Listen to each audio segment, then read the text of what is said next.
Olá de novo novamente mais uma vez, eu sou o Fred e eu sou o Fred Channel. E hoje eu vou dar mais ou menos continuidade à minha série de vídeos sobre as animações da Disney, porque esse filme, na verdade, assim como alguns outros que eu já falei, é um híbrido entre live action e animação.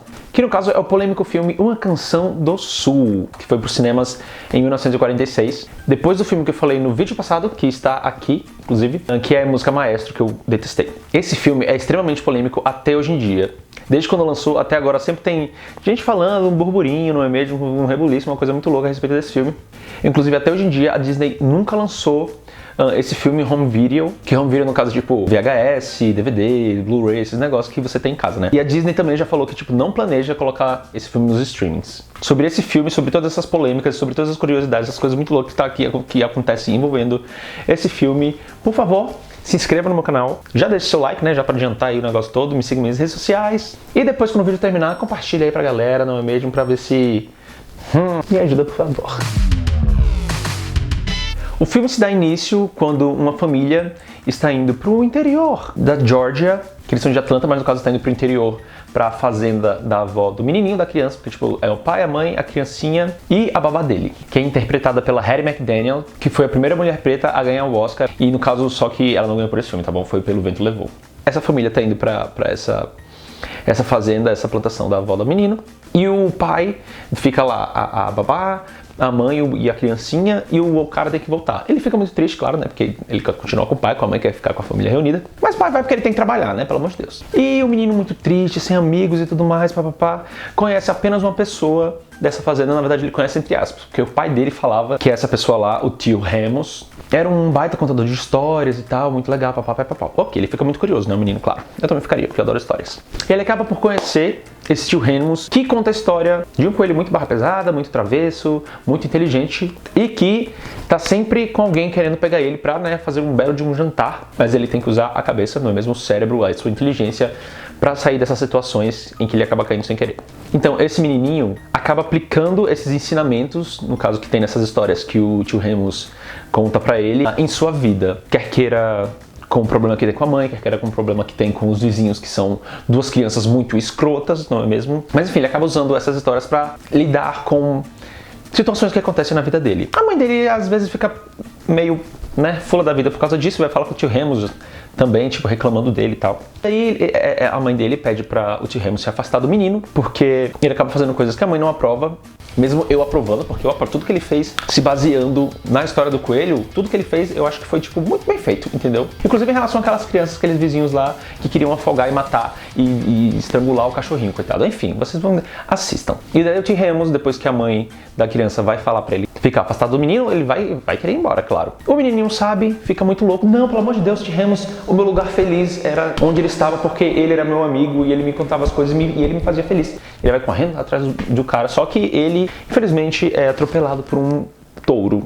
Atropelado entre aspas, né, coitado? Aí o bicho fica quase à mercê da morte. E ele delirando e tal, não sei o que, ele clama pelo tio Remus, que é o melhor amigo dele, a pessoa que ele mais gosta lá daquela fazenda inteira e tudo mais. Então, ele volta e fica tudo bem, fica tudo na paz, o pai dele volta também e todo mundo fica muito feliz, não é mesmo? Porque afinal de contas tem que ter um final feliz nesses filmes da Disney, principalmente antigos. Só que o problema, a polêmica que vem agora, não necessariamente na história do filme, mas sim em elementos que tem dentro dessa história, que pra quem não sabe, essa história se passa depois da Guerra de Secessão, que no caso é a Guerra Civil que teve nos Estados Unidos em 1800 e alguma coisa, 1820 e pouco, 1830 e pouco, agora eu não lembro, mas deve estar por aqui. Que inclusive, falam que morreram até 750 mil pessoas, que é mais gente morta nos Estados Unidos do que já morreu em todas as guerras que os Estados Unidos já travou, inclusive, né, trava até hoje, tá até hoje guerreando o tempo inteiro. Que foi a guerra entre o norte e o sul dos Estados Unidos, em que alguns estados do sul não queriam aderir à Constituição, que no caso é abolir a escravidão. Então houve essa guerra entre o norte e o sul, só que acabou que o norte ganhou e tudo mais e foi abolida, né, essa escravidão. Só que o que aconteceu lá é mais ou menos o que aconteceu aqui no Brasil também, tipo, a escravidão foi abolida, mas e aí? O que acontece com essa população, com essas pessoas? Eles não têm pra onde ir, o governo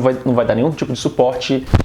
E aí? Pois então, agora voltando para a história, que se passa depois dessa guerra. Mesmo se passando depois da Guerra Civil, todos esses trabalhadores da plantação, da fazenda e tudo mais, são todos pessoas pretas e que parecem estar completamente de boa e feliz com aquela situação em que elas estão vivendo e do modo que viviam antes da vitória do norte contra o sul dos Estados Unidos para abolir a escravidão. Então aí já foi uma coisa que irritou muita gente desse filme, que inclusive é uma música que provavelmente alguém de vocês já devem ter escutado uma vez ou outra na sua vida, que é essa daqui. Que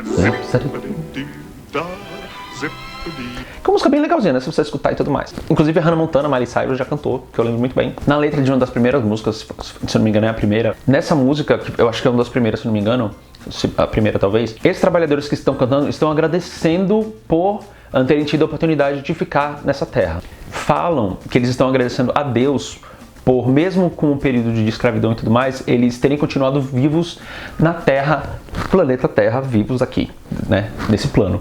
Mas, você vendo naquele contexto, estava muito óbvio que eles estavam falando, na verdade, a respeito dos mestres. Tipo, que depois da abolição, eles não tinham para onde ir, não tinham mais o que fazer, estavam livres e agora, e agradeceram os mestres por terem permitido eles ficarem nessa terra, o que é algo completamente problemático. Dizem também que provavelmente a intenção dessa letra dessa música realmente não foi com o sentido de agradecer ao mestre branco, porque o coral que cantava essa música era o coral do Hall Johnson Choir, que é um coral só de pessoas pretas dos Estados Unidos, daquela época muito antigo, que eles não se dariam ao trabalho de cantar uma letra que fosse tão ofensiva pra eles assim, né? Só que é aquele negócio, né? Se você não fizesse esse trabalho, não cantasse e tudo mais, você acabaria tomando no cu, ficando sem trabalho e tudo mais. Então não se sabe ao certo. Assim, não se sabe ao certo, né? Porque, pelo amor de Deus, tá meio que na cara. E a música principal do filme, que é Zip Tariduda, que ganhou o Oscar, inclusive, de melhor canção, foi também bastante atacada porque falaram que é uma referência a uma música de 1800 e